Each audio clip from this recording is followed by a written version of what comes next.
Bonsoir pour cette nouvelle édition de Autour du digital. Je suis ravi d'accueillir cette fois 3 étudiants. Sur les précédentes éditions, on avait accueilli plutôt des professionnels qui interviennent dans l'école ou d'ailleurs qui gravitent autour de l'écosystème du digital. Et aujourd'hui, moi, je tenais à mettre en avant nos étudiants qui ont du talent, qui font des choses extraordinaires, malgré leur jeune âge, malgré leurs études, ils font plein de choses. Rapidement, on aura Baptiste qui va nous raconter son aventure au sein de l'école et avant, Maxime qui fait déjà beaucoup de choses, et puis Tissam avec qui on commencera, qui nous parlera de son aventure entrepreneuriale. L'objectif de cette soirée, c'est de montrer que c'est possible d'entreprendre, que c'est pas si compliqué que ça, on se met souvent beaucoup de freins, mais il y a beaucoup de choses à apprendre. Donc, on va essayer de susciter l'envie ce soir, il y a plein de choses à faire, il y a plein de choses à accomplir. Dans l'univers du digital, c'est pour ça aussi qu'on est au sein de cette conférence-là. C'est vraiment un sujet où tout est à explorer, tout est à construire, tout est à faire. Il y a plein de potentiel. Donc, on va voir ce soir quels potentiels en fait ont été explorés par nos étudiants jusqu'à maintenant, et puis peut-être de futures idées, de futurs potentiels. Donc, pour commencer cette table ronde, on va commencer par Tissam. C'est moi. Qui m'a raconté déjà une aventure intéressante, c'est les entrepreneuses. Est-ce que tu peux nous expliquer un petit peu ce que c'est, et puis nous expliquer voilà, qui tu es? Alors déjà, moi, c'est Tissam. Je fais partie de MDS en spécialité e-business. Moi, concrètement, depuis mon jeune âge, je suis dans le domaine associatif. D'accord. Donc, l'entrepreneuriat, ça a été une suite logique, en fait, des événements. C'est-à-dire qu'en étant dans le domaine associatif, j'ai mis en pratique et développé des compétences qui m'ont énormément aidé pour l'entrepreneuriat aujourd'hui. Le Cercle des entrepreneuses, c'est une association qui a été créée par une amie et ça a amené énormément d'entrepreneuses. Et ces entrepreneuses-là, en fait, c'est un peu ce qui m'a donné en fait le goût de me lancer moi aussi, de sauter le pas. J'ai un projet qui mûrit depuis très longtemps, avant même le domaine associatif et tout ce qui est entrepreneuriat. Et c'est vrai que ces entrepreneuses-là, cet accompagnement qu'on a eu, ces témoignages, ça a été vraiment une force pour moi pour sauter le pas en fait dans le monde entrepreneurial. Donc déjà, ça t'a permis de construire un petit peu un univers, des personnes autour de toi qui gravitent et qui t'ont donné la force en fait de franchir le pas. Exactement. Tu peux nous dire en quelques mots du coup ce pas, qu'est-ce que tu as fait, qu'est-ce que tu as mis en place? J'ai un concept que je mûris comme je vous l'ai dit depuis quelques années. Ouais. En 2019, j'ai officiellement ouvert ma petite micro-entreprise. Donc je garde micro-entreprise parce que justement là je suis encore dans la prudence parce que je fais de la confection et de la vente de tenues qui sont traditionnelles pour les événements. Mais au-delà de ça, je veux que ce soit vraiment un concept. Et donc, ce concept-là, il faut qu'il soit mûri, il faut qu'il soit travaillé. Il faut que j'ai mes partenariats, mes collaborations. Et tout ça, en fait, c'est du travail en amont. D'accord. Donc, c'est pour ça que moi, aujourd'hui, je suis plus dans la prudence. Et puis, je me forme à MDS pour avoir tous les outils nécessaires pour justement faire grandir cette entreprise. D'accord. Je côtoie des entrepreneuses pour avoir justement leurs témoignages, leurs avis, leurs conseils également. Okay. Donc, voilà. Donc, ton expérience, c'est plutôt un process un peu long, oui. Où tu construis, je dirais, brique par brique, cette idée d'entreprendre, de créer cette entreprise. Et jusqu'à en fait, l'avènement, on va dire, des conceptions de ce que tu auras prévu. Est-ce qu'il y a quand même des petites choses que tu as sorties, des créations? Oui, bien sûr. Entre-temps, effectivement, je confectionne, je vends des tenues. Après, avec cette situation actuelle, c'est plus compliqué parce que ça touche au domaine de l'événementiel. Donc, c'est un petit peu en stand-by. Mais ouais, effectivement, là, c'est les réseaux sociaux, le partage de culture à travers le monde que j'ai envie de mettre en avant justement grâce à ce concept qui va bientôt, on l'espère, arriver. Okay. Et voilà. Tu as fixé des échéances? Tu dis bientôt? Bientôt, oui, je l'espère parce que si la situation actuelle, c'est toujours assez flou pour tout le monde, je pense. Ouais. On ne sait pas quand est-ce qu'on va en sortir. Donc, faire un échéancier aujourd'hui, c'est un peu compliqué. Mais c'est vrai que j'essaie de placer des rendez-vous par-ci par-là parce que c'est à l'international. Donc, pour l'instant, je ne peux pas m'y rendre. Donc tu continues de semer tes petites graines et puis jusqu'à temps que le terrain soit suffisamment fertile pour que ça puisse... Exactement. À travers l'associatif, j'ai pu mettre en place des projets assez rapidement. Avant même ce projet-là, j'ai pu monter quelques projets aussi. Et je me suis rendu compte en fait que mûrir le projet, le travailler concrètement, parce que là c'est comme un bébé en fait, donc le bébé il faut bien qu'il grandisse. Donc je lui donne le maximum en fait dans la prudence pour vraiment avoir un bon concept. Ok. Voilà. Donc ça fait 3 fois que tu dis prudence, c'est-à-dire que le mot-clé à retenir c'est prudence. Prudence, ouais. Alors je vais demander à Maxime en fait, c'est pas tout à fait le mot je pense qu'il va nous citer, mais du coup Maxime, bon ça fait quelques années qu'on se côtoie maintenant, c'est ta 3e année parmi nous, et déjà plein de projets, déjà plein de choses. Est-ce que tu peux nous raconter un petit peu tes aventures? On voit ton beau masque d'ailleurs. Merci, alors moi c'est Maxime, en effet comme tu l'as dit, je suis en 3e année ici. Et moi, justement, contrairement à ma collègue, je suis tout sauf prudent. Moi, dès qu'il y a un truc qui me passe par la tête, j'y vais. Et d'ailleurs, moi, je ne sais pas qui disait, je ne sais plus c'est quelle personne. Quand on est entrepreneur, c'est souvent on est dans on saute dans une falaise et puis on fait son essai de parachute pour ne pas s'écraser. Alors moi, c'est pareil. Donc dès que j'ai une idée, je saute et après je me débrouille pour ne pas me vautrer. Mais comme tu disais, voilà, donc moi je suis en 3e année, donc j'ai commencé ici la 1re année pour justement avoir des skills, des soft skills et des hard skills, parce que moi j'ai une passion qui est l'entrepreneuriat et le luxe. Et avant de venir à MDS, j'avais un blog sur les voitures et que ça marche super bien d'ailleurs. Je suis environ 200 000 visiteurs par mois et ça marche très bien. Et je savais que c'est un milieu qui m'intéressait, donc le milieu du luxe et du digital. Sauf que moi, il me manquait un des 2 éléments, c'est-à-dire il me manquait le digital. Alors je me suis mis à chercher l'école et donc je suis arrivé à MDS pour apprendre justement à mieux cerner mes projets et pouvoir pas les canaliser, mais savoir où je vais. Et depuis que je suis là, j'ai lancé énormément de projets. Donc au début, on a lancé avec des potes de classe et puis après, finalement, on a préféré faire autrement.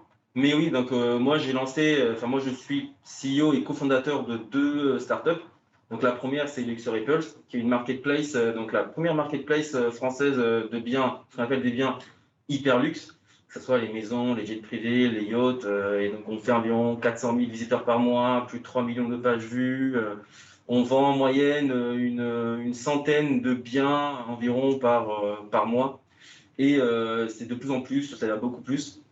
Le prix moyen sur le site, on est sur du 300 000 € en moyenne. Ce qui m'a amené justement, j'ai eu pas mal de demandes d'entreprises qui me disaient oui, ton site il est super beau, qui l'a fait, etc. Et ça m'a amené à monter un 2e projet qui est donc une agence de communication, mais cette fois spécialisée uniquement dans le luxe, qui marche justement très bien puisqu'on a eu beaucoup de contacts de maisons de luxe qui nous ont contactés pour nous occuper de leur partie web marketing ou partie digitale. Et puis justement, toujours dans cette même continuité, on a eu beaucoup de demandes de la part de nos visiteurs qui disaient dommage qu'on ne peut pas acheter, qu'on ne peut pas louer, mais on peut que acheter. Et sur le coup, je dis, il y a là, quoi, je lance Lusso, qui est une marketplace de location de biens de luxe, donc la toute première. Donc à travers des landing pages, on a lancé un peu le projet pour voir si ça mûrit, s'il y a des gens qui sont intéressés. Et aujourd'hui, on a reçu environ sur notre boîte mail WhatsApp, sur notre numéro WhatsApp, on a reçu environ 12 000, 13 000 prospects qui nous ont contactés pour dire ouais, nous, ça nous intéresserait, on veut, etc. Et donc là, justement, je suis en train, avec mon équipe, en train de développer ce projet-là. On a contacté des concessionnaires, en tout cas des sociétés de location de voitures, et on dit nous, ça nous intéresse. On a eu des loueurs de yachts tels que Fasseur, par exemple, qui a 3000 yachts en location, qui nous ont contactés à travers justement Facebook et WhatsApp, comme qu'ils étaient intéressés à ça. Et hop, on a lancé le projet. Et puis la dernière, parce que voilà, 4, il faut bien un 5e, Lux FM. Et justement, l'idée est venue quand on était en cours avec notre prof de communication. On parlait justement des podcasts. Et moi, j'ai fait le lien podcast luxe. J'ai regardé sur Google, ça n'existait pas. Donc, j'ai dit, tiens, pourquoi pas lancer quelque chose qui est dans ce lien-là. Donc, je rachète le nom de domaine luxe.fm. Voilà, c'est plusieurs milliers d'euros, hein, des noms comme ça. Ouais. Et on a décidé de lancer la toute première radio, web radio francophone spécialisée dans le luxe. Et la chance qu'on a, c'est que Clubhouse est venu entre-temps. Ouais. Et du coup, avec mon associé Alice, on a lancé des rooms quotidiennes sur le luxe et ça marche de feu de Dieu. Et on est en train d'avancer là-dessus. Donc, plein de projets comme ça. Dès qu'on a des projets, allez, on se lance. Waouh! Pas dans la prudence en tout cas. Donc là, on n'est pas du tout dans la prudence. On a déjà 5 entreprises. Pour un seul homme, ça fait peut-être beaucoup. Alors, on est deux maintenant. Donc voilà, donc là, j'ai compris, il y a Alice en fait qui bosse avec toi sur ces projets-là. C'est ça. Il y a aussi des projets qui sont faits avec avec d'autres étudiants, donc ça a permis d'être. Voilà. Au final, il n'y a pas de projet que tu lances tout seul? Ah ben justement, surtout pas. Quand on est tout seul, on est trop borné sur son idée. Alors, des fois, on se trompe, mais quand on est tout seul, on n'a personne pour nous poser peut-être des questions qui fâchent, alors on y va. Ouais. Et quand on est plusieurs, ça permet justement de soulever des problématiques que moi, j'y pensais pas parce que j'avais tellement la tête dans le guidon. Et je pense que ça, c'est hyper important à retenir, c'est que entreprendre, on va le voir ce soir, c'est plutôt riche, ça apporte plein de choses, et surtout, il ne faut pas le faire seul. Parce que c'est là où il y a le risque finalement, c'est de dire voilà, je pars sur mon idée bille en tête, j'ai la meilleure idée de la Terre, pour ça on dit que c'est génial, on n'est pas forcément le meilleur client de son entreprise. Donc l'idée c'est vraiment de se confronter à d'autres personnes, des gens qui ont des points de vue divergents, qui vont nous challenger et qui vont nous amener vers la bonne idée en fait qui peut marcher. Et vraiment de construire ça étape par étape, alors soit sur un process effectivement qui mûrit, qui mature, avec des échanges, soit on y va un peu from scratch et puis on construit le parachute au moment qu'on est en train de tomber. Mais au final, on fait avec un environnement qui nous facilite la tâche. Parce qu'il ne s'agit pas de le faire tout seul dans son coin. Par rapport à ces projets-là, là, tu parles du coup d'investissement pour acheter un nom de domaine, etc. Ça veut dire qu'il y a une prise de risque quand même. Ah oui, alors moi, il y a une chose qu'il faut savoir, moi j'adore prendre des risques. Ça, c'est vraiment quelque chose qui est fondamental. Je pense que beaucoup de découvertes ont été faites justement en prenant des risques. Si on ne prend pas de risque, on risque de rester justement dans sa zone de confort et donc on ne peut pas. Enfin, en tout cas, ça c'est mon point de vue. Et oui, en effet, moi j'investis beaucoup sur les noms de domaine parce que c'est là où mes boîtes elles sont hébergées. Ouais. Donc oui, on prend des risques et puis on se dit voilà, si ça marche, tant mieux. Si ça marche pas, j'aurais appris plein de choses. Hein. Parce que voilà, le marché, moi par exemple, le marché des noms de domaine, c'est un milieu que je n'y connaissais pas avant de me rendre compte qu'un nom de domaine pouvait coûter plusieurs dizaines de milliers d'euros, voire millions d'euros pour des noms de domaine. Et donc c'est là où je me suis dit tiens, ça peut être aussi quelque chose d'intéressant en tout cas pour ma part. Et t'as pas peur de te disperser en fait et du coup de pas être efficace partout? C'est justement notre point de friction avec mon associé parce que justement elle sait très bien que moi je ne peux pas, j'ai besoin constamment de lancer des projets. Je ne peux pas rester sur un seul projet. Par exemple, là on parlait de Luxury Pulse auquel j'ai lancé, ça marche super bien. Hein. On m'a proposé plusieurs fois de racheter ma société, j'ai toujours dit non. J'aurais pu être pas non plus extrêmement riche, mais j'aurais pu partir à la retraite et vivre très bien. Mais j'ai toujours refusé parce que pour moi, ce sont déjà mes petits bébés. Ouais. Et puis deux, moi j'aime bien juste lancer pour lancer. Et donc j'ai passé plusieurs années et ça m'a un peu saoulé, c'est vrai. Donc là, je passe à autre chose et souvent, au bout de quelques mois, ça me saoule. Donc je repasse à autre chose, mais ça continue toujours. C'est pas quelque chose qui est perdu. Ouais. Mais ça continue du coup par tes associés en fait, ceux qui font vivre finalement, qui font perdurer. C'est ça, voilà, c'est ça. C'est eux qui continuent, qui récupèrent le flambeau. De toute façon, moi j'aime bien le dire. Moi, je ne me vois pas travailler sur une seule boîte, rester plusieurs années. Moi, j'ai besoin de créer plusieurs. De lancer au moins un projet, puis partir, lancer un autre, puis repartir, lancer un autre, et ainsi de suite. Ça marche. Voilà, c'est hyper intéressant, mais deux approches vraiment très très différentes. Je veux bien que Baptiste, en fait, alors soit réagisse, mais se présente aussi, parce que c'est pas un hasard si je t'ai fait venir. Donc, présente-toi et dis-moi un petit peu pourquoi tu es là, en fait, pourquoi tu t'es fait venir ce soir. Donc moi du coup je m'appelle Baptiste, donc j'ai 18 ans, je suis en première année, donc du coup j'ai un peu moins d'années derrière moi. Donc en gros, moi c'est un peu différent de ce que vous faites parce qu'en gros aujourd'hui moi je travaille dans le monde du graphisme et surtout dans le graphisme e-sportif en fait. Voilà, j'ai toujours été, il y a toujours ce milieu e-sport qui m'a intéressé depuis quelques années et le graphisme voilà, c'est une passion que j'ai depuis pas mal de temps. Et en gros, au dernier confinement, j'ai eu un déclic au moment où j'étais chez moi, je faisais rien, j'avais pas spécialement de choses à faire chez moi, je m'ennuyais un peu. Et en gros, j'ai vu une vidéo d'une personne qui lançait un concours sur Twitter, en gros, où il fallait voilà, refaire les logos d'une équipe et la poster sa création. D'accord. Et en fait, bah, je me suis dit, je vais le faire. Et à ce moment-là, mon compte Twitter, j'avais une cinquantaine de personnes qui me suivaient, qui n'étaient pas du tout actifs, enfin, c'était vraiment rien. Et en gros, bah, mon logo, il a un tout petit peu marché, je n'ai vraiment rien de visibilité, mais en fait, ça m'a donné l'envie de continuer de poster mes créations que je faisais chez moi, parce qu'en fait, je faisais des trucs, mais concrètement, ça me servait à rien, parce que bah, je le mettais dans un portfolio, un truc comme ça. Ouais. Mais en fait, il n'y avait pas de valeur derrière, il n'y avait personne qui le voyait, Pas visible. je le présentais pas vraiment. Et en gros, du coup, j'ai eu l'idée de poster ce que je faisais. Ouais. Donc au début, sur Twitter, c'est vraiment compliqué parce que c'est un réseau. Si t'as pas une communauté qui te soutient énormément derrière, qui va tout le temps être active et tout, bah, c'est très difficile de monter. Et le plus dur, bah, c'est de débuter avec zéro, avec personne qui te suit, personne qui te retweet, etc. Donc bah, moi, j'essayais un peu avec mes amis, ma famille, etc., de créer de l'interaction autour de mes posts. Voilà. Et puis en fait, il y a eu, au fur et à mesure, ça a commencé à se développer. D'accord. Et en gros, j'ai commencé à rencontrer du coup la communauté de graphistes dans le domaine sportif.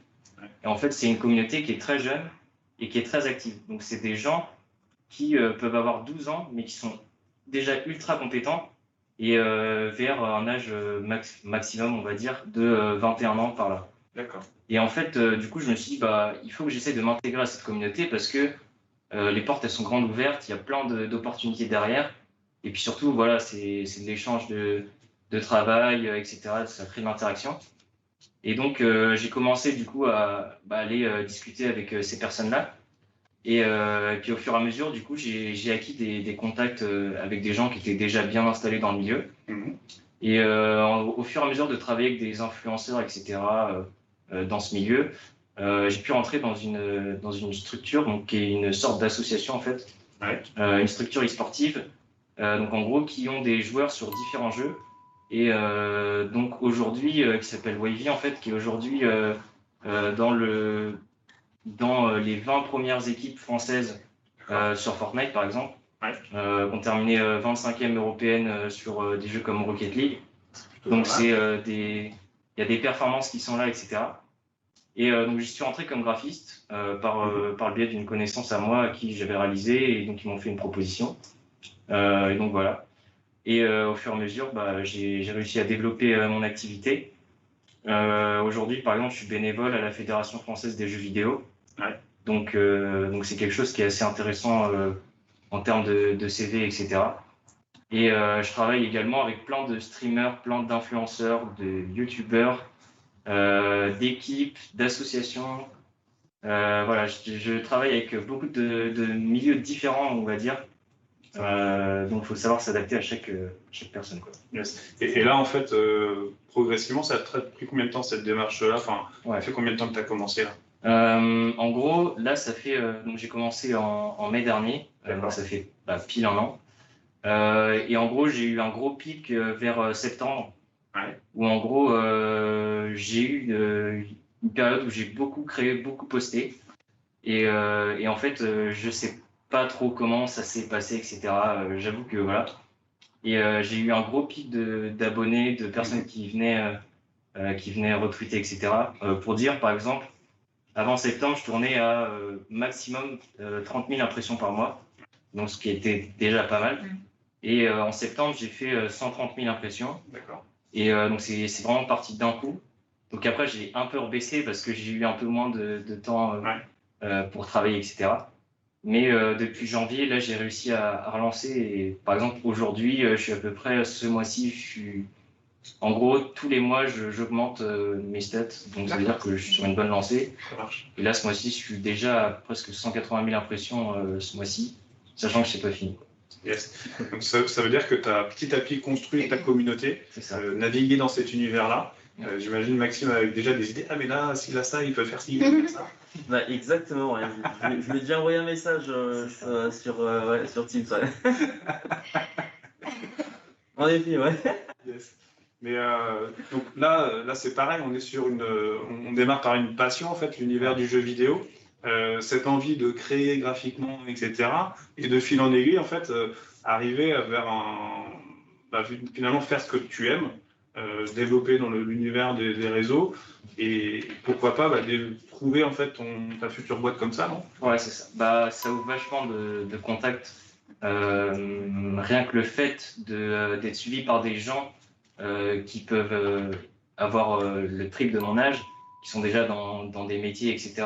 Ouais. Et d'aimer ce que je fais, ça ouvre déjà beaucoup de portes. Et surtout d'avoir une communauté qui me suit quand même pas mal, qui me soutient dès que je vais faire des posts. Donc, par contre, derrière, ça a impliqué une stratégie de communication à développer, etc. Avec essayer d'avoir une image très propre auprès des clients, auprès des gens qui me suivent.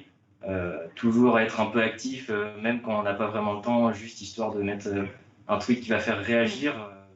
Moi, je suis plus sur une communication qui est un peu humoristique, on va dire. Donc, c'est vrai que des fois, quand je ne poste rien de la semaine, je vais poster un tweet qui va faire réagir ma communauté pour essayer de rattraper les statistiques en gros que j'aurais perdu Ça marche. en étant. Tu nous parles beaucoup de Twitter. Ouais.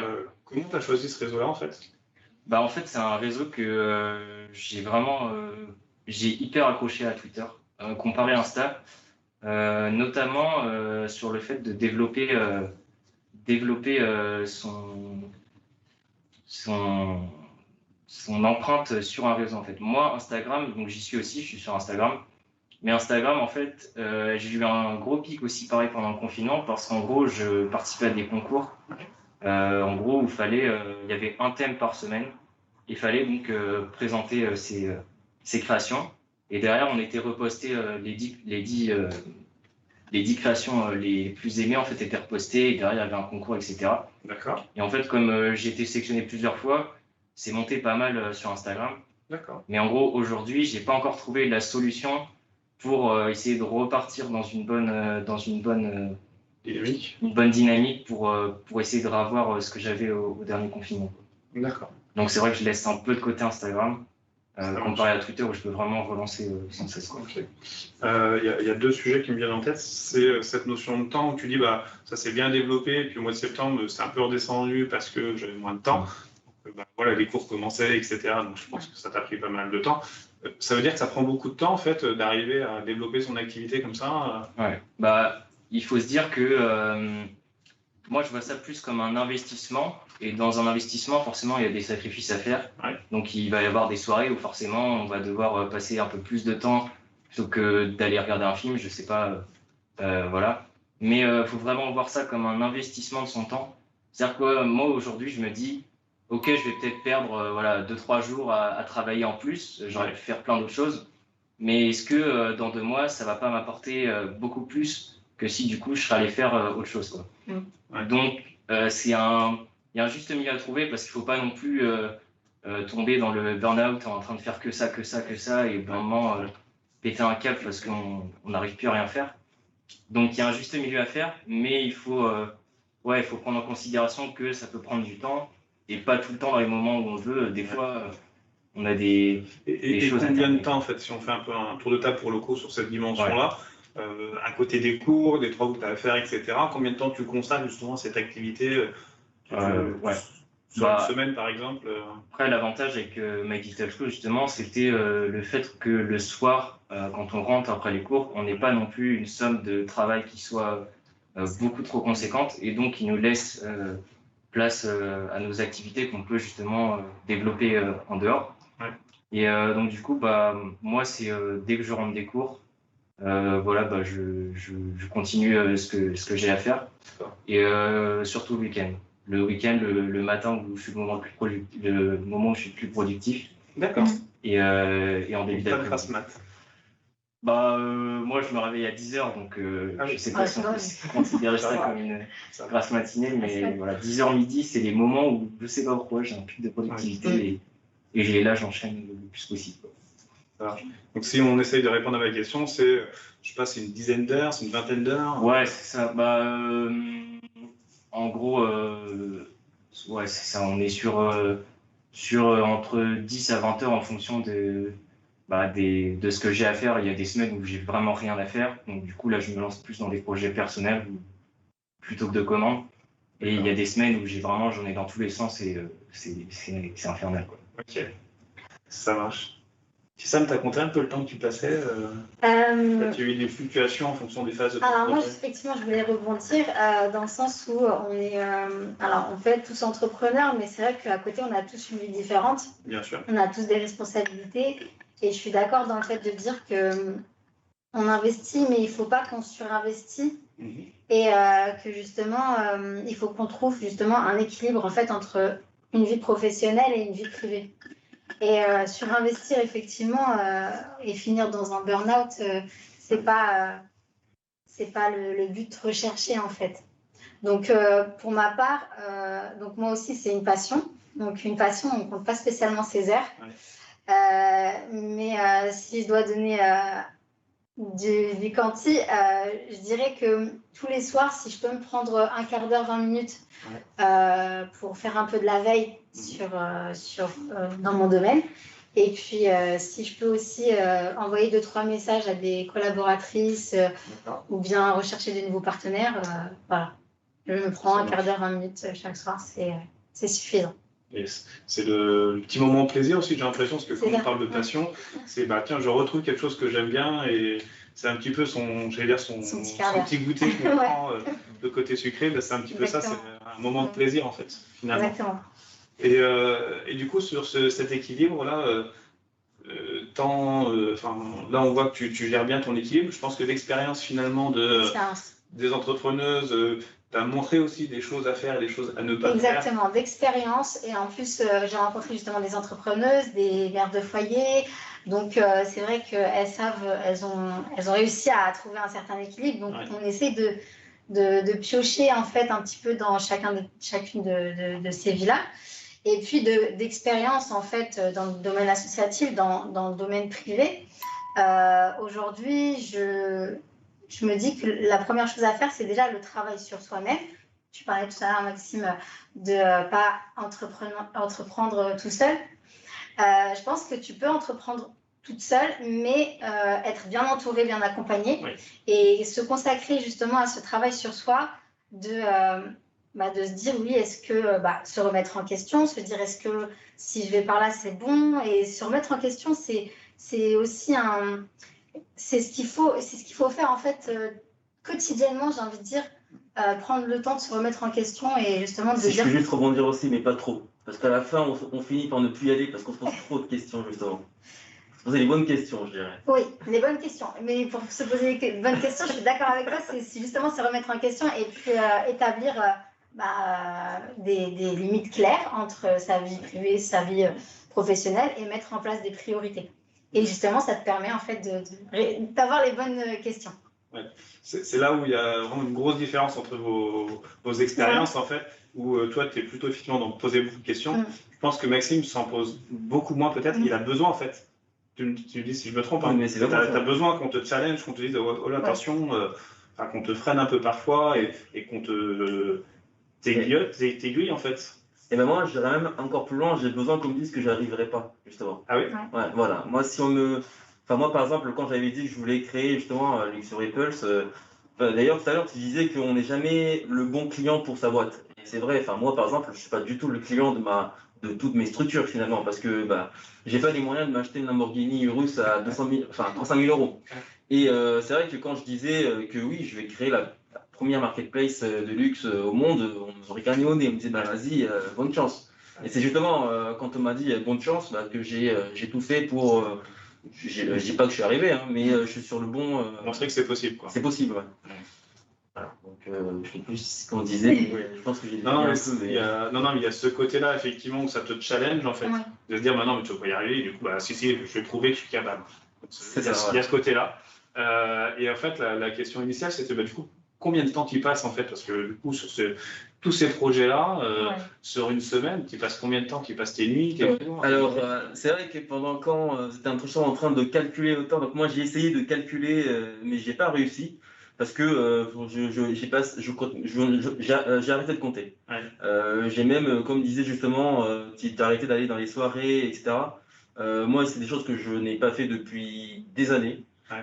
C'est vrai que moi, ma passion, bah, en fait, c'est ma vie privée aussi. Ma vie privée, c'est ma passion. Enfin bref, il n'y a pas de, j'ai pas de moment où je me dis, moi, enfin, des fois, ça m'arrive de dormir, de me réveiller à 2h du matin ou 3h parce que j'ai une idée, et je me lève, je prends mon téléphone, je note et je me rendors. Parce que ça s'est passé comme ça, c'est venu. Donc moi, j'ai pas de, non, je dirais peut-être 25, 30 heures.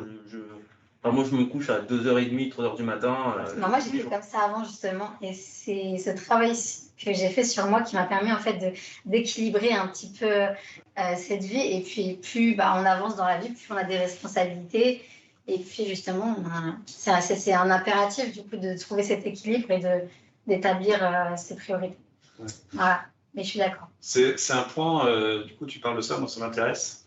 Parce que du coup, je suis plutôt dans la tranche voilà, des responsabilités, des crédits à payer, etc. Et c'est aussi pour ça, en fait, que ce soir, moi, ça m'intéressait de faire ces conférences-là, pour justement se dire, en fait, quand on est étudiant, oui, on n'a pas forcément beaucoup de sous, on en reparlera, mais en tout cas, on peut avoir du temps, on peut avoir de l'énergie à revendre, on n'a pas forcément des contraintes financières X ou Y, et du coup, on peut le faire. On peut essayer de dire, tiens, moi, le côté graphisme, ça me plaît, donc j'y vais, je passe du temps, j'investis du temps, ça c'est important, effectivement, ce que tu soulignes, on investit pour l'avenir, parce que finalement, le reste va suivre, c'est-à-dire trouver une alternance, se mettre en freelance, c'est un peu le but derrière de te mettre en freelance, peut-être. Ouais, c'est vrai qu'aujourd'hui, c'est un peu tôt.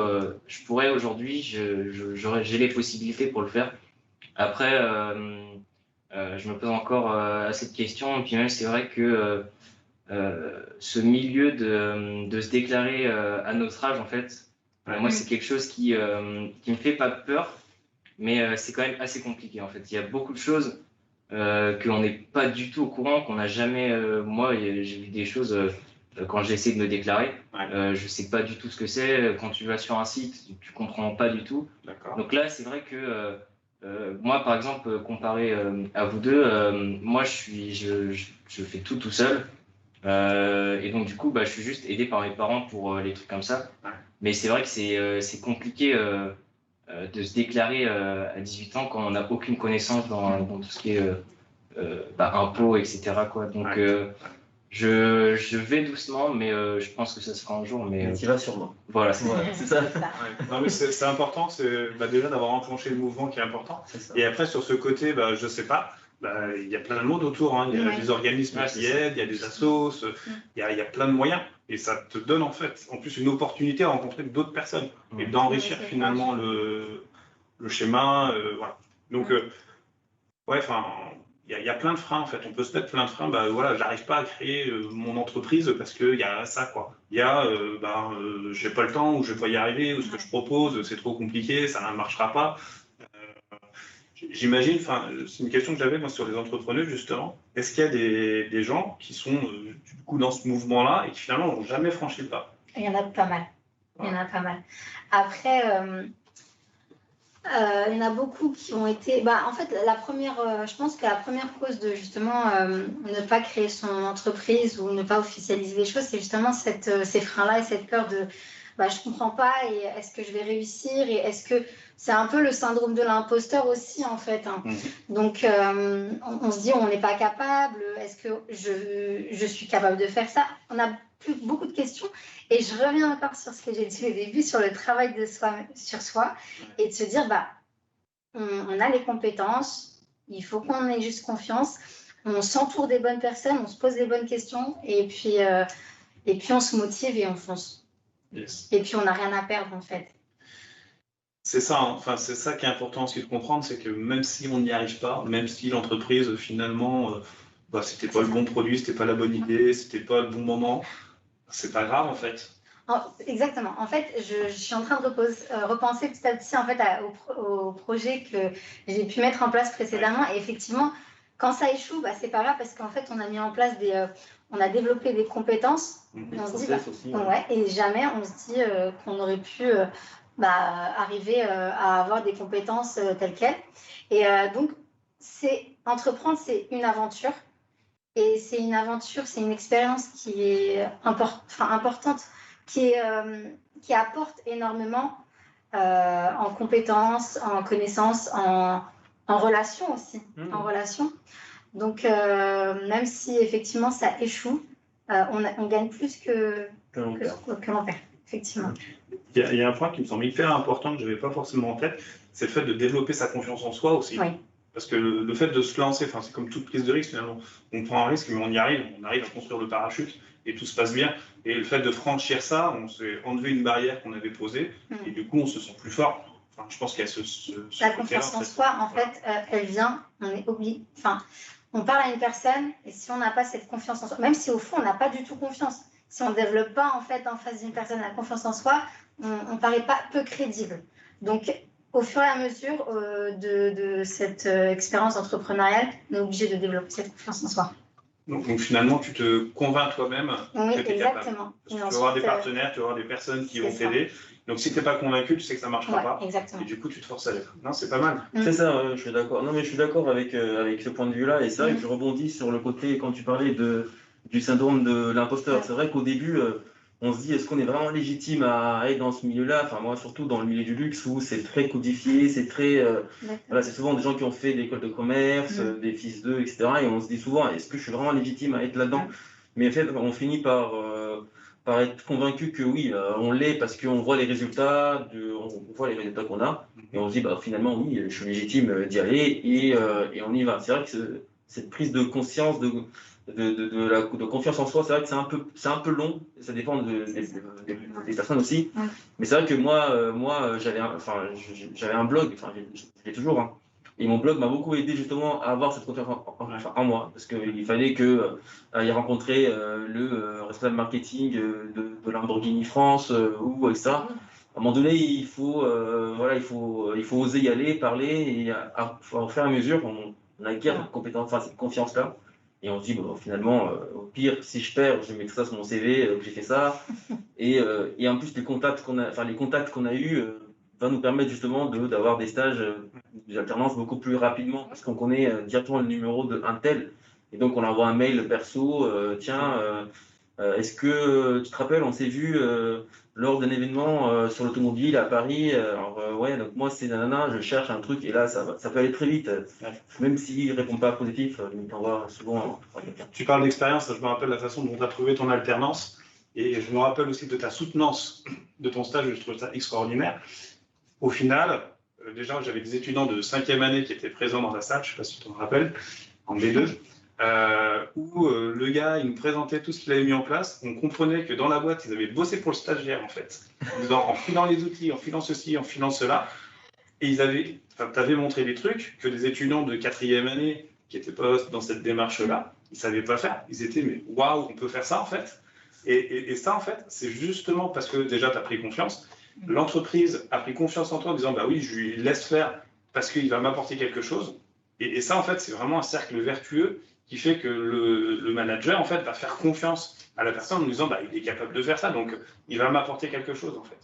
Et c'est là où je crois que c'est un super argument pour les entreprises de se dire, ce gars-là, il n'a pas les deux pieds dans le même sabot, ou cette fille-là, elle a fait des trucs plutôt sympas, je vais lui faire confiance parce qu'elle va au-delà, en fait, de simplement faire ce qu'on lui demande, de petit A, petit B. Je suis capable d'aller plus loin, de proposer plus. Et cet esprit d'entreprendre, en fait, moi, c'est quelque chose que j'essaye de développer dans l'école, parce que c'est des soft skills. Tu parlais tout à l'heure de soft skills. On développe énormément de compétences qui sont hyper valorisées dans l'entreprise. Après, on n'est pas obligé d'être tous des entrepreneurs, d'être tous notre boîte. C'est ça. On peut être salarié d'une entreprise, mais avoir développé des compétences qui font que c'est hyper valorisé dans l'entreprise et on peut évoluer facilement dans l'entreprise, etc. Enfin, je sais pas si vous, voilà, enfin, tu l'as bien illustré avec ce cas d'alternance trouvé facilement grâce à ça. Et c'est vraiment ça qu'on développe en fait dans ce côté entrepreneuriat. C'est ça. Et c'est là où on revient, hein, en disant que de toute façon, on ne perd rien. Donc, on lance un projet. Des fois, on peut se dire, oui, en fait, je lance qu'un blog. On peut se dire, oui, c'est juste un blog.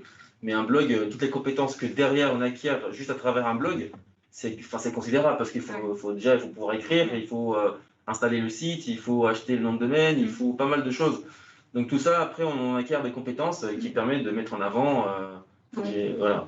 Là, déjà, on est dans une démarche entrepreneuriale. Sans se dire entrepreneur, en fait, quoi que l'on entreprend, on est déjà entrepreneur. Hein.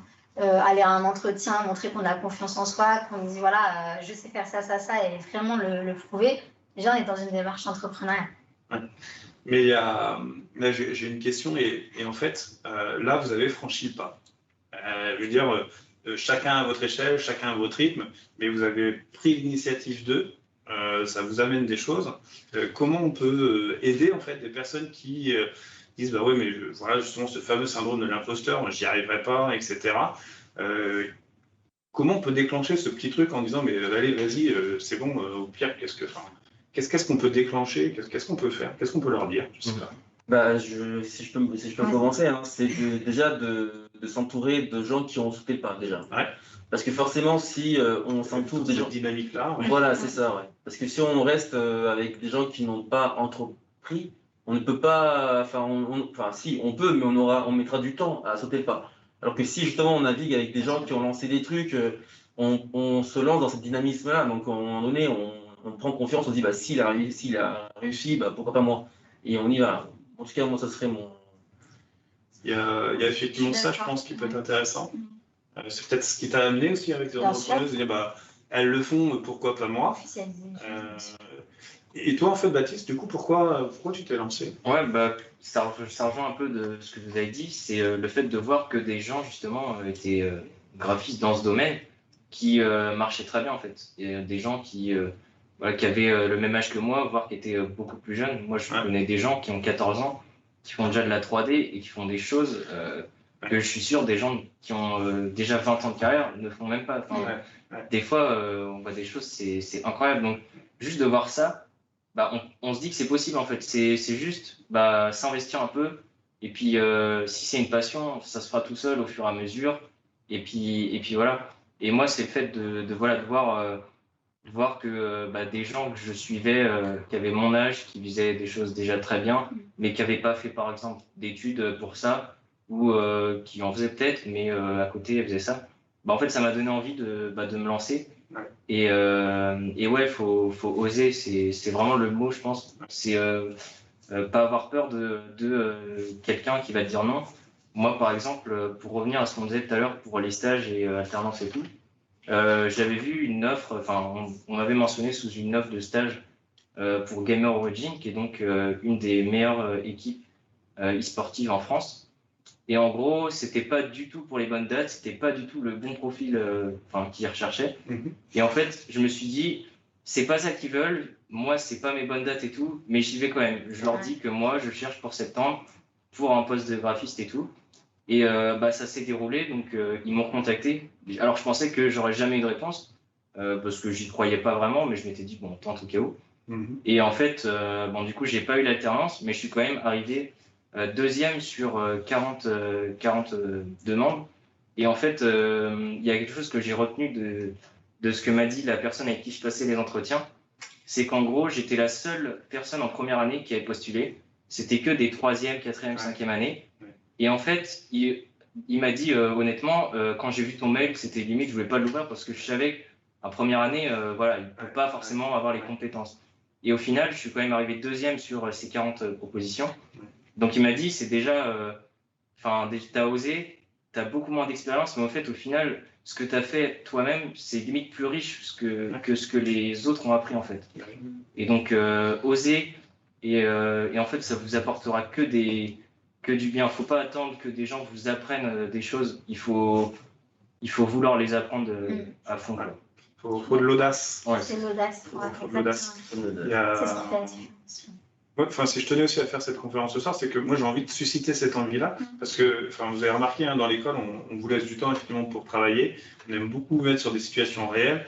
Je reprends l'exemple où, voilà, en première année, vous avez demandé d'aller chercher un client, puis développer sa communication digitale pour son resto, etc.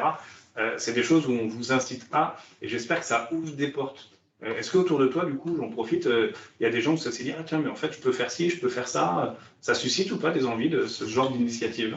Moi, pas dans ma famille personnellement, mais par exemple, j'ai beaucoup d'amis que je connaissais ou pas vraiment. Ça donnait envie de eux aussi lancer leur projet. Après, voilà, ça marche pas toujours, mais c'est toujours une expérience en plus à noter et à dire lorsqu'on a des entretiens, des trucs comme ça. Et ouais, comme tu disais tout à l'heure, même si ça marche pas, c'est toujours un plus. Tu peux faire quelque chose qui va pas être très intéressant pour ton entretien. Enfin, la personne qui va te recevoir, ça a peut-être aucun rapport avec ce que tu vas faire. Mais en fait, elle va toujours pouvoir quelque chose de plus à quelqu'un qui a fait aucun projet, par exemple. Même si ton projet n'était pas forcément très bien structuré, qu'il y avait plein de petits défauts et tout, déjà d'avoir lancé un projet, c'est quelque chose qui est déjà pas mal, une grosse qualité, j'ai envie de dire. Et ça peut ouvrir beaucoup de portes de se lancer. Et puis après, bah, si ça marche, tant mieux. Et si ça marche pas, bah, faut essayer de voir qu'est-ce qui a pas marché. Et dans ce cas-là, relancer sans faire les erreurs. Yes. Sur ce côté audace, bon, je vais un peu aller dans les clichés, mais tant pis.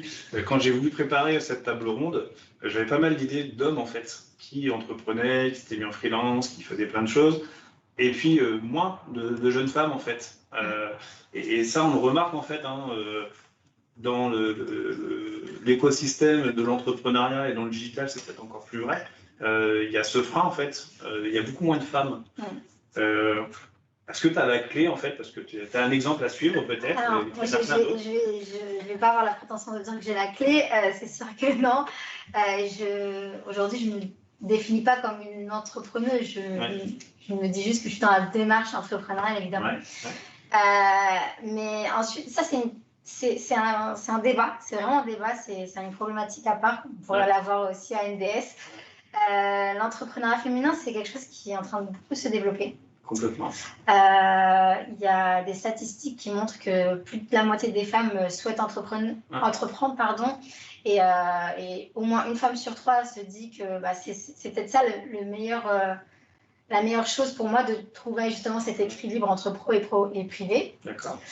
Je pense que c'est un problème. Alors, je m'avance, mais c'est peut-être la société qui fait que bah, depuis plus jeune, on voit les filles et les garçons à l'école. Ça commence de là, en fait, de dire que bah, la petite fille, elle est moins forte que les garçons, etc. Et donc, c'est quelque chose qui reste dans les mœurs.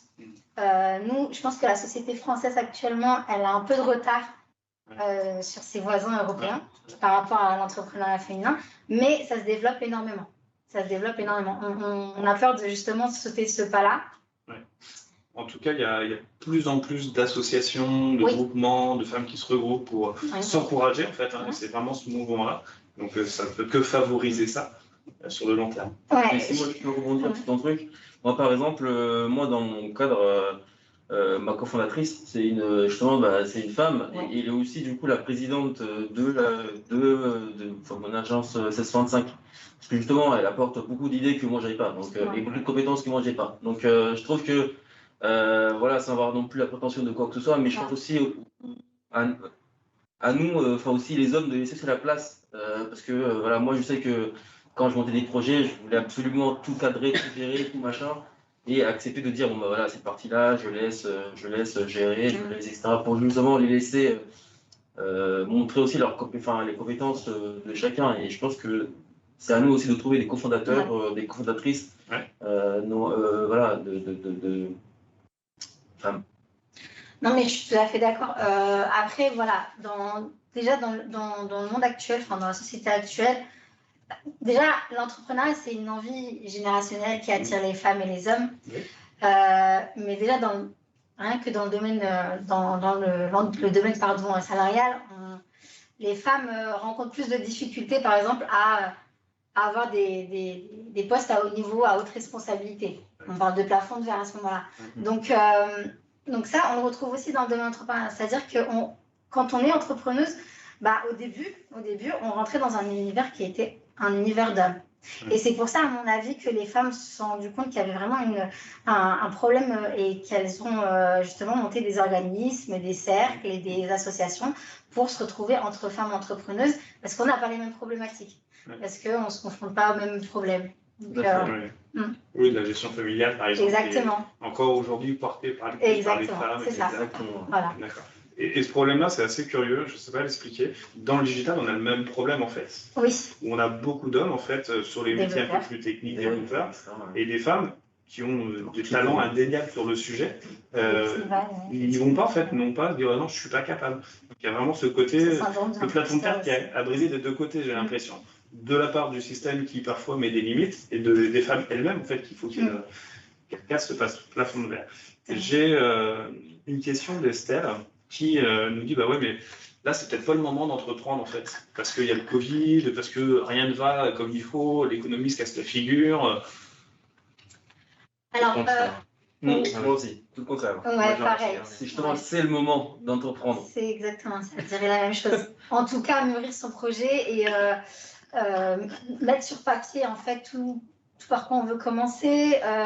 Et se lancer en fait, justement, pour moi aussi, c'est le moment, c'est les moments plus propices pour. On a le temps de le faire, donc. D'ailleurs, toi, Baptiste, tu as commencé justement pendant ton confinement. C'est comme ça, on a le temps de le faire, donc souvent les gens ils se plaignent qu'ils n'ont rien à faire pendant le confinement, des trucs comme ça. Le soir ils rentrent, il y a couvre-feu, ils peuvent pas sortir, etc.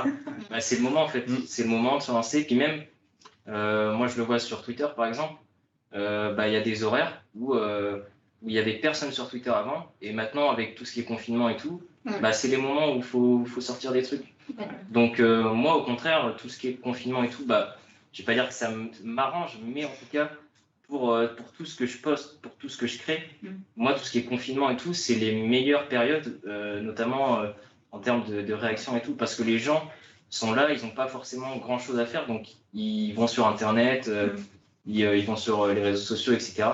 Donc pour moi, c'est les meilleurs moments où il faut se développer. Moi, j'irais même plus loin que pareil. Moi, ça m'arrange beaucoup le confinement juste avant. Moi, voilà, c'est ce moment-là où j'ai pu faire énormément de choses parce que de facto, je pouvais pas sortir. Enfin, je pouvais que rester chez moi. J'avais plus de soirée, on n'avait plus rien.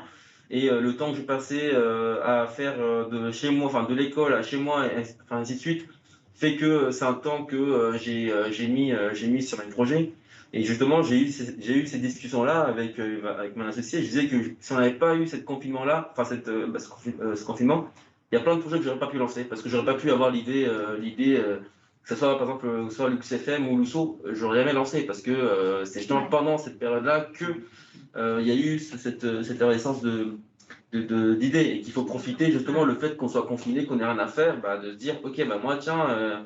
J'aimerais bien entreprendre, alors sur quoi l'entreprendre? Ok, regardez toutes ses compétences, tiens, pourquoi pas ça, et ainsi de suite, et y aller, quoi. Ouais, je suis d'accord. Et puis, la situation actuelle fait qu'on va complètement repenser nos façons de travailler, nos façons d'entreprendre. Donc, justement, là, les restaurants font du click and collect, on a du drive, etc. Et là, on est dans le domaine de la digitalisation. Donc, je pense que c'est le moment le plus propice pour entreprendre. Mais je pense que c'est vraiment un état d'esprit dans l'histoire, parce qu'on peut voir le Covid comme un tas de contraintes, mais on peut le voir comme un tas d'opportunités, et de se dire qu'il y aura forcément un rebond, il y aura forcément des nouvelles économies qui vont se créer, et donc il y a de la place en fait pour créer. C'est vraiment... c'est pas évident parce qu'on vit des situations complexes, etc. Le confinement, c'est pas drôle, c'est pas sympa, c'est agréable pour personne. Mais malgré ça, il y a des opportunités. Et finalement, on a beaucoup comparé le Covid à la guerre, c'était dur, le confinement, etc. On ne va pas rentrer dans ce débat-là. Mais il s'avère que post-guerre, il y a aussi ce côté renaissance, création de plein de choses. Des femmes d'ailleurs aussi qui ont repris le pouvoir derrière des grandes guerres. C'est peut-être ça aussi en fait qui va amener du changement. Chaque crise, ça ramène un changement profond, systémique. Oui, tout à fait. Mais je pense que c'est là où je parle d'état d'esprit, où il faut, on parle d'audace, d'opportunité, de sentir en fait aussi les choses qui vont bien se finir. on l'espère, mais il n'y a pas de raison. Enfin, de toute façon, ça se finira bien.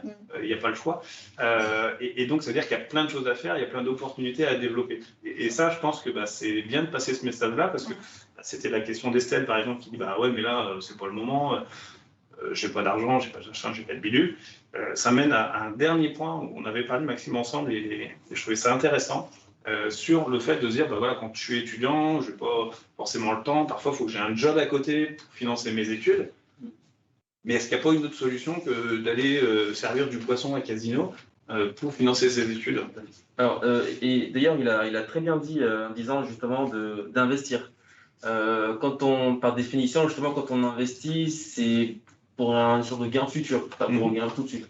Et on peut se dire que oui, en effet, on a besoin d'argent. Et c'est vrai que moi, je ne veux pas dire aux étudiants qui en ont besoin, parce que moi aussi, j'ai eu un job étudiant, parce qu'il fallait bien payer. Il y a des obligations qui sont là. Mais en même temps, il faut se dire que voilà, moi, je fais aussi, j'investis dans l'avenir. J'investis en me disant, ok, je vais monter des projets en parallèle pour pouvoir justement plus tard, au lieu de commencer, par exemple, de commencer sa carrière avec en étant en bas de l'échelle, dire voilà, je peux commencer déjà très haut parce que je peux venir en disant ok, j'ai peut-être pas 5 ans d'expérience directe, mais j'ai 5 ans d'expérience indirecte parce que j'ai monté plusieurs projets. Et moi, quand je passe mes entretiens, moi c'est ce que je dis. Je dis voilà, en effet, vous cherchez quelqu'un qui a 5 ans d'expérience, moi je les ai parce que j'ai fait ça, ça, ça, ça. Ouais. Et c'est vrai que la personne ne peut que accepter en disant en effet oui, du coup toi tu es plus junior mais plutôt senior parce que voilà, tu as déjà plus d'années de compétences. Exactement. Et moi c'est là où en fait dès le début j'ai fait un peu de personal branding, j'ai créé ma marque dès le début en me disant voilà, je commence par du blogging, ça me prend du temps, ça me coûte de l'argent parce qu'il faut payer l'abonnement, il faut faire les salons, etc. Mais je sais que plus tard, je pourrais dire, oui, j'ai 10 ans de blogging derrière moi, donc de référencement, donc de gestion de communauté, donc etc. Et pour des postes équivalents, je sais que je peux tout de suite aller taper du très haut, du CMO, du directeur marketing digital, etc. Des choses où quelqu'un qui sort diplômé ne peut pas prétendre parce qu'il n'a pas les compétences. En tout cas, et je pense qu'il faut quand même faire le pas en disant, voilà, j'investis quand même dans le futur. Yes. Et il y a peut-être un autre moyen plus direct, en fait, de récupérer de l'argent, en fait. Et en effet, il y a aussi un autre, c'est quand on commence justement à avoir la confiance en soi, c'est de vendre ses compétences, tout simplement. On se dit, voilà, au lieu d'aller travailler, comme tu disais, vendeur de poissons, je sais que j'ai la première année, j'ai réussi à capitaliser sur une compétence de community management, de création, de contenu, etc. Allez voir les petites entreprises. Des fois, en fait, ils ont des budgets très serrés. Donc, ne serait-ce que 500 € par mois, pour eux, c'est acceptable. Et de dire, voilà, pour 500 € par mois, moi, je m'occupe de vos réseaux sociaux, je m'occupe de faire ça, ça, ça, ça, ça. Et il suffit d'avoir deux clients et c'est bon, on n'a plus besoin d'aller travailler, travailler au sens patron. Et en plus, ce qui est génial, c'est que c'est vraiment une compétence directe. On peut le mettre sur son CV. Enfin, si on est poissonnier, on ne peut pas pouvoir dire du coup, j'ai été poissonnier pendant 3 ans. C'est très bien, mais ça t'apporte quoi directement sur ton métier? Alors que si tu as été freelanceur pendant 2-3 ans, tu peux le mettre en avant, dire voilà, j'étais freelanceur, community manager ou etc. Et moi, c'est ce que j'ai fait et ça me permet justement de. C'est un double gain en fait. C'est un gain en expérience, c'est un gain monétaire, c'est un gain pour trouver son entreprise ou monter sa boîte, etc. Donc il y a tout à gagner en fait dans l'histoire. Après, il y a encore cette histoire de oser en fait, de se dire est-ce que j'ai vraiment quelque chose à proposer? Mais en fait, il y a des besoins qui sont différents aussi. Il y a des gens qui ont des exigences qui sont moins fortes. Donc un étudiant de première, de deuxième année peuvent très bien proposer des choses intéressantes à des petits organismes qui n'ont pas beaucoup de moyens, mais qui ont besoin de choses quand même. Et du coup, je trouve que c'est un vrai levier pour les étudiants en disant là, je peux peut-être essayer de financer un peu mes études grâce à ça. Tout à fait. Ouais. Je trouve que c'est important aussi de se poser la question. Après, tout le monde ne va pas le faire. Et puis, il n'y a pas. Encore une fois, l'entrepreneuriat, c'est pas forcément fait pour tout le monde. C'est un état d'esprit. Mais c'est quelque chose à cultiver, à mon sens, pour faire en sorte que le plus grand nombre ose franchir ce pas-là et se dire ok, je vais essayer. Au pire, je me plante, c'est pas grave. J'aurais appris. On ne sait pas si c'est fait pour nous Pourquoi on n'a pas essayé? tant qu'on n'a pas entrepris. Ouais. C'est sûr. Ouais. Donc dans ton idée, tu dis Parce qu'au début, on se dit j'ai envie d'avoir mon salaire, c'est bon, ça me suffit, c'est la sécurité avant tout, c'est sûr. Hein. C'est assez humain. Et ouais, voilà, on comprend, on est tous passés par là. Après, voilà, si on n'a pas tenté l'expérience, on ne pourra jamais savoir si on est fait pour.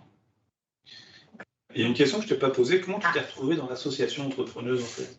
Parce que Alors moi, c'est via le biais d'une amie qui directement qui l'a fondée et qui est elle-même entrepreneuse et qui a fondé son agence de communication. Mais avant ça, j'ai toujours été dans le domaine associatif. Et en fait, les deux se rejoignent extrêmement parce que les compétences que j'ai acquises dans l'associatif, j'en ai eu besoin pour le domaine entrepreneurial. Yes. Et toi, Maxime, comment tu as démarré cette idée saugrenue de dire allez hop, j'y vais? C'est comme je disais tout à l'heure, j'ai commencé par un blog, par ma passion, par une passion de voiture. Donc tu as fait d'abord ça pour toi en disant tiens, je vais faire ça pour m'amuser, entre guillemets. C'est ça. Et après, c'est devenu quelque chose, un peu comme Baptiste finalement. Exactement, voilà, exactement comme Baptiste. Okay. Donc finalement, si on résume, parce que c'est déjà 1 heure en fait qu'on échange ensemble, oui, déjà. Il y a plein de choses à se dire. Si on résume, en fait, on part d'une passion, on part de quelque chose qui nous tient à cœur, en fait, qu'on a envie de faire. Donc il y a le plaisir, c'est un super moteur quand même pour bosser. Hein.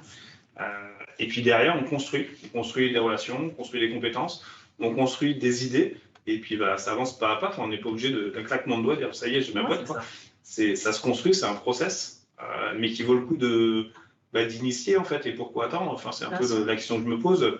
Pourquoi tous les étudiants ne le font pas? Puisque de toute façon, il n'y a pas de limite. Quoi. Si je peux me permettre, je pense qu'il y a un frein aussi qu'il ne faut pas non plus mettre de côté, c'est le fait de dire oui, si j'ouvre par exemple une agence de com, quelque chose lambda, ou même un restaurant de quoi que ce soit, il y en a déjà plein. Alors, qu'est-ce que moi je vais changer en fait à cette ouverture? Ouais, ça c'est pas mal ça. Tu vois et ça, je pense que c'est un frein aussi de pas mal des étudiants. Et moi, ce que j'ai envie de dire, c'est qu'on peut avoir dans la même rue 2 entreprises qui vendent le même produit. On apportera toujours une valeur ajoutée en fait qui va faire la différence. Et moi, je vais juste rebondir sur ce que tu dis. Il y a Lamborghini, mais il y a aussi Ferrari. Ouais. Et pourtant, tous les deux cohabitent et vivent. Ça fait des années qu'ils y sont. Et Lamborghini s'est pas dit ah bah tiens, il y a Ferrari, du coup j'y vais pas. Voilà. Ou Carrefour et Lidl et compagnie. Ils ne peuvent pas dire ah bah tiens, il y a Carrefour, il y a Super U. Désolé, j'y vais pas. Et c'est vrai que ouais, là maintenant t'en parles, j'ai beaucoup d'étudiants qui disent le matin ça existe déjà. Ça existe déjà. Basta, c'est encore plus fort que ça, c'est que sur Angers, on est bien servi. Toutes les places de voitures, enfin les vendeurs de voitures, ils sont tous dans la même rue en fait. Ouais. Et en fait, ça développe aussi cette envie de dire tiens, j'ai envie, je vais aller. Puis, et finalement, moi je trouve la concurrence, si je réfléchis à l'échelle de mon école, moi j'ai aucun souci qu'il y ait plein d'écoles digitales qui viennent à Angers parce que ça crée un écosystème où des gens ont envie, c'est une dynamique, et puis après les gens choisiront ce qui leur convient en fait. Et donc la concurrence c'est un faux débat, et au contraire c'est plutôt un moteur pour essayer de s'améliorer, pour essayer de se différencier, pour être soi en fait, parce que ça on ne l'a pas trop dit, mais c'est assez logique, on parle de passion, on parle de choses qu'on aime faire, donc on développe ce qu'on aime en fait, hein. Mais je crois que c'est important aussi de se dire ça correspond à moi, à qui je suis, et pas forcément non plus à l'idée de quelqu'un d'autre. Et ça, c'est aussi important dans l'entrepreneuriat, c'est de faire ce qu'on a en tête. Hein. Même s'il faut se confronter, on l'a dit, à d'autres pour être sûr qu'on ne va pas dans le mur, en fait. Hein. C'est sûr, si je peux juste rajouter un truc, il y a aussi, je pense, aujourd'hui, chez les jeunes, il y a beaucoup de manque de confiance. Moi, je parle pour moi d'abord.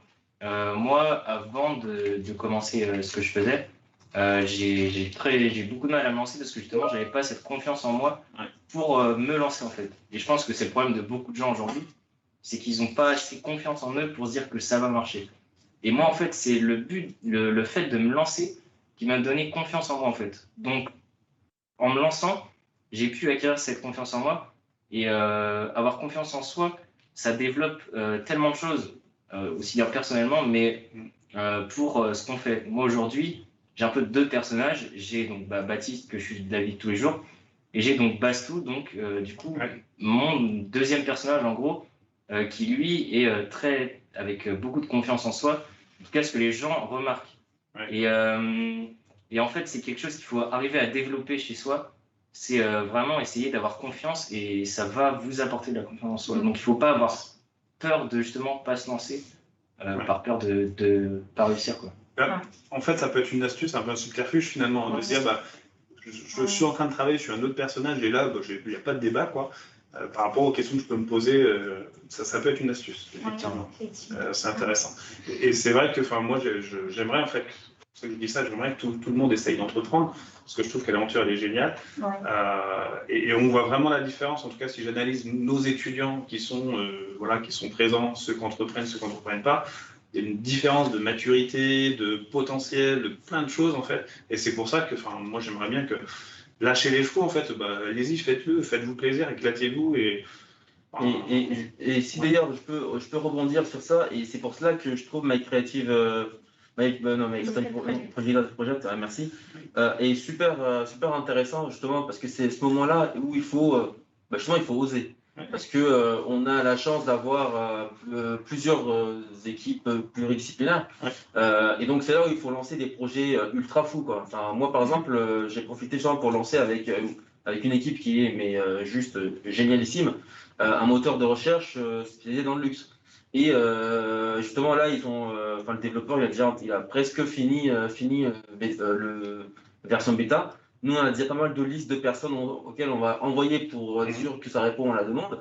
Mais voilà, on teste. Et si ça marche, tant mieux. En même temps, il y a des moteurs de recherche pour aller planter des arbres, pour aller. Alors pourquoi pas un spécialisé dans le luxe. Et moi, la chance qu'on a justement quand on a créé une grosse communauté, c'est qu'on peut juste après leur demander, vous en pensez quoi un projet pareil? Et s'ils acceptent, hop, ils y vont. Et du coup, nous, on a lancé. On lance LuxGate et c'est super bien, c'est super cool parce que des trucs que j'aurais pas pu lancer.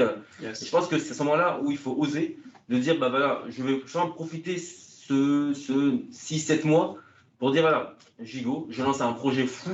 Mais si ça marche, tant mieux. Si ça marche pas, tant mieux. J'ai appris plein de choses à manager une équipe, à monter des projets, la stratégie digitale, etc.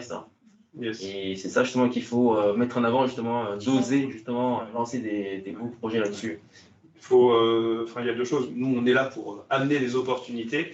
Et après, c'est à tout le monde de les saisir. L'école peut être une opportunité, la vie de tous les jours peut être une opportunité. Et c'est vrai, peut-être le message de conclusion, parce que voilà, on va peut-être pas embêter les gens avec nos histoires toute la nuit. Je pense qu'on pourrait refaire le monde à ce sujet-là. Mais c'est vraiment que l'entrepreneuriat, c'est vraiment un terrain de jeu. On peut faire plein de choses, on peut apprendre, on peut surtout apprendre. Et au pire, on peut gagner de l'argent en plus. Voilà. Mais voilà, il n'y a aucune raison finalement de ne pas le faire. C'est gagnant à tous les coups, quoi. À chaque fois qu'on joue, on gagne. C'est ça. Ça marche. Merci en tout cas pour votre présence, pour votre témoignage qui est hyper intéressant, qui j'espère a donné envie à d'autres personnes de se lancer, d'y aller, d'effacer ces barrières en fait, de les franchir, parce qu'il y a plein de belles aventures au-delà des barrières. C'est ça. Merci à vous. Merci beaucoup. Merci. Merci.